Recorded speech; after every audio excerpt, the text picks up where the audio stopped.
לפני שמישהו האמין בנו, אנחנו האמנו בעצמנו. לא חיפשנו משקיעים, שמנו כסף, זמן וידע. טסנו, בנינו, לקחנו סיכון. המשפחה הייתה הראשונה שהאמינה. הקרובים ראו איך עבדנו, איך היינו שם בכל רגע ובכל פרט. ואז באו המשקיעים, עשו עסקה, חזרו לעוד ועוד. כי ראו תוצאה, ידעו שיש על מי לסמוך. היום זו שליחות שלנו, עליהם ולכל מי שיבוא אחריהם. רוצה להמליץ על חברת וינטל, שאיתה קניתי את הדירה הראשונה שלי לפני יותר מ6 שנים. רוצה להמליץ בחום על אתגר וטל. אני רוצה לתת המלצה ממש חמה מהלב לטל קרסיק ועל חברת וינטל. יכולנו ללכת אחריהם בעיניים עצומות ולהשקיע. אני חושב שמעבר לזה שהם הכי מקצוענים שאני פגשתי בנדל"ן, בין אם זה אתגר וטל וויקטוריה וכל הצוות.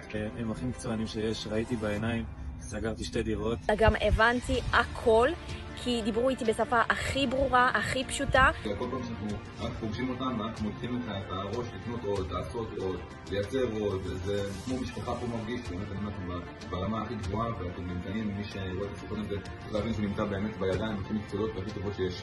ועד היום קניתי גם 11 דירות, גם בארץ וגם בחול. בקשר צמוד, שולח לנו תמונות ממוקדות, ואיפה הפרויקט עומד. באמת הפיג לי את כל החששות, לימדו אותי המון, והאמת שגם בסוף עשיתי עסקה מעולה. מנהלים לי את שני הנכסים, בצורה תקינה, כל חודש הכסף נכנס לחשבון, כמו שעון, כמו שצריך. גם בתור אנשים, תמיד יש עם מי לדבר, תמיד יש מענה, נותנים תחושה טובה. אז אני ממליץ בחום, מקצוענים ברמה הכי גבוהה שיש. אמן, וניפגש עוד כמה שנים לעוד עסקאות. אני באמת ממליץ מכל הלב.